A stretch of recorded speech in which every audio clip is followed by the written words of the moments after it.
안녕하세요. 만나서 반갑습니다. 역사가 김영준입니다. 한중일 근대사 삼국지 제23부 김대건 순교의 길을 택하다 라는 주제를 가지고 오늘 여러분과 함께 할까 합니다. 1801년 순조 즉위초에 일어난 신유 박해에 휘말리게 되면서 정약용의 집안은 완전 풍비박산이 나게 됩니다. 특히 이때 신유 박해하고 더불어서 일어났던 황사형 백서 사건이라는 게 또 일어나게 돼요.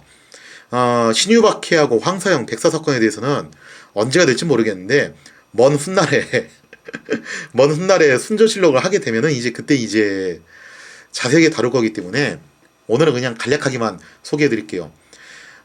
이 황사형 백서 사건이 뭐였냐? 기본적으로 같이 일어난 사건인데 신유 박해로 인해서 당시 중국인 신부였던 주문모가 처형이 돼 버려요.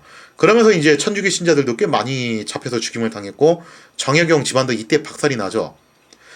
그런데 이때 이 황사형이라는 사람이 천주교 신자였는데 또 이 사람이 정약용 집안하고 또 얽혀 있는 사람이에요. 이 황사형이 북경에 있는 프랑스 선교사에게 몰래 글을 보내서 뭐라고 얘기를 하냐면은 조선에 있는 천주교 신자들이 이렇게 탄압을 받고 있다. 그래서 조선에서 신앙의 자유를 인정받기 위해서 외국의 군대를 보내달라는 거예요. 서양 군대죠. 그렇게 해서 조선 조정을 압박을 해가지고 천주교를 인정받을 수 있도록 그렇게 도와달라고 글을 썼어요. 그렇게 글을 써가지고 이걸 북경에 보내려고 했다가 이게 그만 발각이 돼버립니다. 이로 인해서 천주교는 어떤 이미지가 생겨버렸냐면은 천주교가 탄압됐던 주요한 이유 중 하나가 또 제사 문제였잖아요. 그래서 저것들은 어떤 놈들이다. 임금도 모르고 부모도 모르는 무군무부의 종교. 그게 바로 사특한 천주쟁이라는 인식이 이런 식으로 생겨버렸다라는 거죠. 이러면서 천주교는 계속 탄압을 받게 되는데요. 1839년 헌종 5년에 천주교 박해가 또 한 번 일어나게 돼요. 사실 일본에서도 정치적인 이유로 난학이 탄압이 됐듯이 조선에서는 정치적인 이유로 천주교가 좀 탄압을 당하게 됐는데 일본 같은 경우는 그냥 상시적으로 천주교가 탄압을 당했죠. 수렴청정을 맡고 있던 순환왕후 김씨는 오가작 통법을 실시해서 집안에서 십자가나 목주만 발견돼도 처벌하겠다라는 굉장히 강력한 천주교 탄압 정책을 시행을 하게 됩니다. 이렇게 해서 일어난 것이 기해박해로 천주교 신자 119명과 프랑스 신부였던 앵베르, 모방, 사스탕 등이 처형되고 말았다는 거죠. 여기서 중요한 게 프랑스 신부들이 조선에 파견이 됐고 그들이 죽었다는 게 굉장히 중요해요. 이렇게 조선에서 천주교 박해가 한창일 무렵 중국에서는 아편전쟁이 치열하게 벌어지고 있었습니다. 그러다 아편전쟁이 끝나고 난 다음에 1845년 6월 무렵에 영국은 중국을 개항시킨 김에 주변 해역을 둘러보면서 좀 마시를 다니고 있었어요. 그러다가 조선에도 손을 뻗게 되는데 이때 영국의 군함이었던 사마랑호가 제주도에 도착을 하게 됩니다. 그러면서 제주도의 조선 관료들에게 세계 지도와 부채 등을 선물로 주고서 갔다라는 거죠. 아편전쟁에 대해서 사실 전혀 모르진 않았어요. 조선 측도 대강 이 전말을 알고 있었기 때문에 물론 청측에선 숨기려고 했거든요.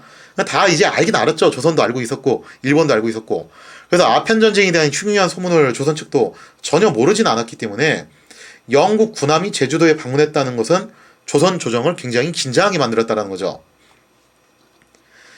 자, 이에 조선 조정은 영국 군함이 제주도에 내항했다 돌아갔음을 일단 청제국에 알립니다. 그러면서 청제국에게 그렇게 당부를 하는 거죠. 당신들이 어쨌든 상국이니까 우리를 보호해줘야 되는 거 아니냐. 그래서 이항선이 조선 쪽으로 접근하지 못하게 그렇게 막아달라. 그런 식으로 요청을 하긴 해요. 근데 조선도 이런 얘기를 하면서 내심 그런 생각했던 것 같아요. 아편전쟁에서 이거 청이 졌다는데 과연 청이 이거 확실하게 막아줄 수 있는 건 맞냐? 이거 청만 믿고 있어도 되는 거냐? 그런 생각을 좀 했던 거죠. 그래서 이때 이신전시의 마음이 통하게 되는데 조선이 누구하고 손을 잡게 되냐면 이때쯤 해가지고 일본하고 좀 본격적으로 밀착을 하게 됩니다. 그러면서 청제국만 믿어서는 곤란하다. 그래서 누구하고 좀 공조체계를 가질 필요가 있다. 바로 일본과 공조체계를 가질 필요가 있다라고 생각을 하게 되면서 일본 측에도 영국 군함의 내항 사실을 통보를 하게 됩니다. 그러면서 이때부터 조선과 일본 사이에서는 좀 느슨하긴 하지만 나름의 안보 연대가 형성이 돼요. 그래서 일본에서도 이런 이항선의 방문 같은 사건이 생기면은 조선 측에 우리 이런 일이 있었다라고 알려주고 조선 측도 그런 일이 생기면은 똑같이 일본 측에 우리도 그런 일이 있었다고 알려주고 그러면서 에도마쿠하고는 나름 이런 정보들을 서로 교류를 하는 관계가 되었다라는 거죠. 1845년 8월 영국 군함의 출현으로 시국이 어수선한 가운데 마카오에서 8년간 공부를 하다 온 김대건이 우리나라 최초의 신부가 돼가지고 입국을 하게 됩니다. 자, 그렇게 해서 이제 귀국한 김대건은요, 활발한 포교 활동과 더불어서 서양 신부의 잠입 회로를 개척하는 일을 맡았어요. 그러니까 이제 기해박해 때 프랑스 신부 3명이 죽었기 때문에 다시 이제 서양 신부들을 데리고 와야 되는데, 그 방식으로 이제 바닷길을 통해서 좀 이제 은밀한 해로, 주로 이제 섬 사이 들어갔다 이렇게 관통을 해가지고 오는 그 길을 개척하는 역할을 맡았다라는 거죠. 참고로 이제 아래에 보이시는 초상화가 바로 김대건의 초상화인데요. 그 복장을 보고서 많은 분들이 오해를 하시더라고요. 김대건 신부가 마카오에서 왔다고 하니까 혹시 이거 그래서 좀 복장이 중국틱한 복장이냐? 그런 게 아니고 약간 좀 놀랍게도 저게 원래 천주교 성직자들 정복이에요. 그래서 이제 입고 있는 옷이 수단이고 머리에 쓰는 모자가 비레타라는 모자인데 저게 원래 진짜 정복이에요. 물론 현재 우리나라 천주교 성직자들은 저 정복을 잘 안 입어요. 저거는 이제 로마 교황청 가면 좀 이제 보실 수 있는 정복이고요. 그래서 오히려 이제 저 정복을 입었는데 마카오에서 왔다는 이미지 때문에 저거 혹시 중국 스타일 옷인가 그런 오해들을 좀 많이들 하시더라고요. 자, 아무튼 이렇게 해서 김대건이 국내에서 활동을 하게 됐는데 그 기간이 그렇게 길진 않았어요. 불과 1년 만에, 사실 1년도 채 안 됐죠. 1846년 5월에 병호 박해가 일어나게 되면서 김대건은 포교 활동에 들어간 지 1년도 채 안 돼가지고 체포를 당하게 됩니다. 그러면서 김대건의 그다지 길지 않은 국내 선교 활동은 이렇게 해서 끝이 나게 됐다는 거죠. 1846년 6월 병호 박해로 김대건 신부가 체포된 지 한 달이 지났을 무렵이었습니다. 세실 제독이 이끌고 있던 프랑스의 극동함대 세척이 충청도 해안가에 출현하는 사태가 요 무렵 발생했다는 거죠. 프랑스 함대는 기해박해 당시 프랑스 신부들이 처형된 것에 대해서 조선 조정에 공식적으로 항의하기 위해서 왔다라는 거예요. 그러나 당시 프랑스 함대는 베트남 방면의 문제가 시급했기 때문에 이때쯤 해가지고 슬슬 이제 베트남으로 진출하려고 하던 그러한 때였거든요. 그러니까 이 함대도 원래는 조선으로 올라와 있던 함대가 아니라 베트남을 공략하러 왔던 함대가 잠깐 조선에 들른 거였어요. 그래서 조선 조정의 즉답을 기다리진 않았고 항의서만 전달한 다음에 내년에 다시 오겠다 하고서 일단은 베트남 방면으로 철수를 하게 됐다는 거죠. 자, 이렇게 해서 시급한 불은 끄긴 했는데 프랑스 함대가 재방문할 거라고 했으니까 이거 어떻게 해야 되냐 이거죠. 무엇보다도 항의서 이거 뭐라고 써있는지도 잘 모르겠다는 거예요. 그래서 일단 프랑스에 대한 정보를 수집할 목적으로 투옥 중인 김대건 신부를 급하게 찾았어요. 그러면서 이제 조선 조정은 김대건 신부를 통해서 프랑스 함대와 유럽 각국에 대한 정보를 대략적으로 수집할 수 있었다라는 거죠. 또 이제 김대건 신부는 바로 1년 전에 영국 군함이 건네주고 갔던 세계 지도를 번역하는 일도 도와주고 그랬었는데 이제 곧 죽을 양반이 왜 이렇게 열심히 도와줬냐? 아마도 김대건은 이런 생각이었던 것 같아요. 그동안 이제 천주교 이미지가 무군무불하는 굉장히 안 좋은 이미지를 갖고 있으니까 이 기회에 천주교 신부로서 조선 조정의 일을 좀 도와줘가지고 우리가 그렇게 막대먹은 종교가 아니다라는 것을 좀 어필해보고 싶었던 것 같아요. 그렇게 함으로써 그동안 나락으로 떨어진 천주교 이미지를 쇄신할 수 있을 것으로 기대를 했던 게 아닌가 그런 생각을 좀 이제 한 것 같습니다. 김대건은 마카오에서 천주교를 공부하고 왔던 사람이고 그러다 보니까 국제정세에도 밝았을 뿐만 아니라 정말 대단한 분인 게 영어, 스페인어, 라틴어, 중국어, 프랑스어 등 무려 5개의 외국어가 가능했던 인물이었어요. 그래서 이제 조선 조정도 김대건의 가치를 알아봤어요. 그러니까 당시 이제 조선 조정이 안동김 씨 세력이었는데 안동김 씨라고 해가지고 다들 그냥 밥통도만 있었던 게 아니고 머리 좀 돌아가는 사람 분명히 있어요. 이 중에서도. 그래서 당시 안동김 씨 세도 정권에서도 단번에 알아본 거예요. 이거 정말 거물이다. 물건이다 이거는. 자, 그래서 이제 김대건의 능력을 높이 사가지고 김대건은 이렇게 제안을 합니다. 뭐라고 제안을 하냐면은 배교만 하면은 천주교를 믿지 않겠다고 배교만 하면은 사면해줄 뿐만 아니라 관직도 주겠다. 그래서 앞으로 이제 조선을 외교통으로 중용하겠다라고 제안을 했다라는 거죠. 그러나 김대건이 조선 조정에게 협조적으로 나왔던 것은 어디까지나 천주교 신부로서 조선 교구를 대표해가지고 그랬던 것이지 배교할 생각은 손토막금도 없었어요. 그래서 김대건은 결국에는 순교를 선택을 하게 됐다는 거죠. 이렇게 배교에 대한 김대건의 태도가 굉장히 단호했고, 또 조선 조정 역시 일단은 프랑스 함대가 항의 문건만 던져주고 갔단 말이에요. 그러면은 내년에 뭐 올지 어떨지도 정확하게 모르는 상황이기 때문에 김대건을 당장 어디에 쓸 일은 없다라는 거예요. 그래서 이게 또 법이라는 게 있잖아요, 그죠? 더군다나 김대건은 신부급인데 이게 배교도 하지 않았는데 그냥 아무런 근거도 없이 살려주기도 좀 힘들다라는 거예요.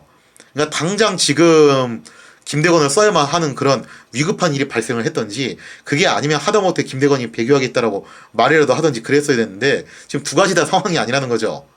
그래서 조선 조정 입장에서도 딱히 김대건만 예외 상황으로 쳐가지고 살리기가 좀 애매했던 모양이에요. 결국 김대건 스스로도 마지막까지 이제 배교를 거부하면서 순교를 선택하게 되었고, 이로 인해서 정말 아쉬운 대목인데 9월 16일에 김대건은 순교를 당하게 되었다는 거죠. 자, 그리고 이제 1847년 김대건이 처형된 후 베트남으로 돌아갔던 프랑스 극동함대는, 사실 베트남이 왜 이때 공격을 받았냐면은 베트남도 천주교 탄압을 당시에 좀 하고 있었어요. 그래서 프랑스 성직자들이 여기서 죽거든요, 가가지고. 하여튼 프랑스 신부 죽이면은 무조건 배달 오는 게 프랑스 구담이 배달에 오죠. 정말 이제 위험한 행동인데 그 위험한 행동을 지금 조선도 저질러 버린 거예요. 그래서 당시 프랑스 극동함대가 천주교 탄압을 구실로 베트남으로 밀고 들어가서 다낭을 대대적으로 포격하는 사건이 일어나게 됩니다. 자, 이런 식으로 이제 베트남에서 일단 교두보를 마련했던 프랑스 극동함대는 시간이 좀 이제 흘러가지고 작년에 조선에다가 던져주고 왔던 항의 문건이 생각이 난 거죠.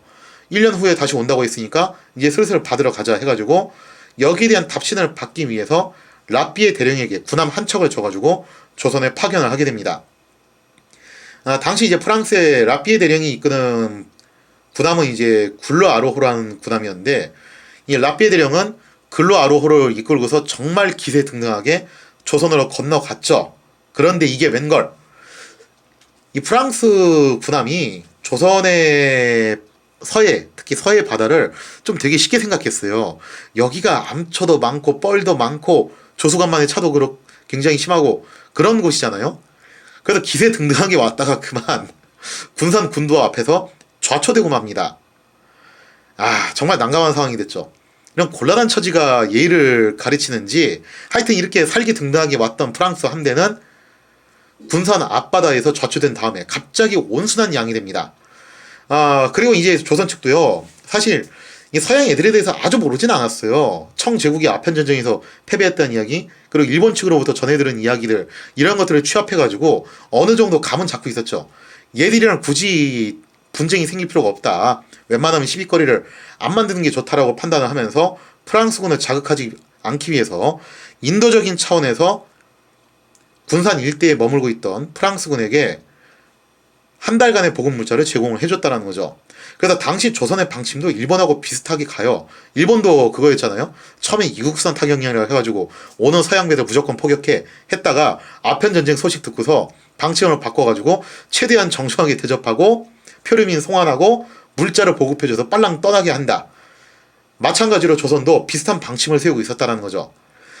그래서 이제 한 달 동안 이제 프랑스 함대는 군산 앞바다에서 머무르고 있다가 상하이에서 빌려온 영국배를 타고서 떠나게 됨으로써 한동안 프랑스 함대는 조선 해역에 나타나지 않게 되었다는 거죠. 왜냐면 프랑스 애들 입장에서는 베트남이 더 급하니까요. 그래서 이게 우리나라 한국 근대사에서의 어떻게 보면 아쉬운 대목인데, 일본 같은 경우는 간혹가다 우선순위로 선택되는 경우가 있고 청은 항상 우선순위예요. 근데 조선은 어쨌든 우선순위로 잘 안 올라가요, 이게 애지간해서는. 그게 좀 어떻게 보면 우리 근대사에서 약간 좀 이제 아쉬운 부분이죠. 자, 이렇게 프랑스 군함의 침입은 작은 해프닝으로 마무리가 됐지만, 어쨌거나 기에바케 사건으로 인해서 참수한 프랑스 신부 3인에 대한 문제는 차후 프랑스와의 분쟁거리로 남게 되었다는 거죠. 즉 나중에 또 언제 프랑스 함대가 오게 될지 모를 일이라는 거예요. 자, 일단 위기를 넘긴 조선 조정은 본격적으로 헌종이 친정체제가 가동이 됩니다. 그래서 헌종은 특히 정조 대왕을 본따가지고 친위 부대 양성하고 친위 관료도 키우고 하면서 정말 전형적인 정조 코스프레를 따라가게 되는데, 그런데 아쉽게도 1849년 헌종이 23세의 매우 젊은 나이로 급사하게 되면서 조선 조정은 또다시 혼란에 빠지게 되었다는 거죠. 자, 이렇게 해서 1940년대 청에서는 아편 전쟁이 일어나고 일본에서는 나나기 탄압을 당하면서 슬슬 이제 이양선이 조금씩 다가오는 그런 이제 시기, 거기에 맞물려서 조선에서는 어떤 일이 일어나는가 좀 시대적인 배경을 한번 짤막하게 이렇게 세 편에 걸쳐서 다뤄봤습니다. 자, 이제는 다시 중국으로 넘어가서요. 그러면 아편 전쟁이 끝나고 난 다음에 당시 청제국은 어떤 상태였는가, 거기에 대한 이야기를 다음 시간에 이어서 다루도록 하겠습니다.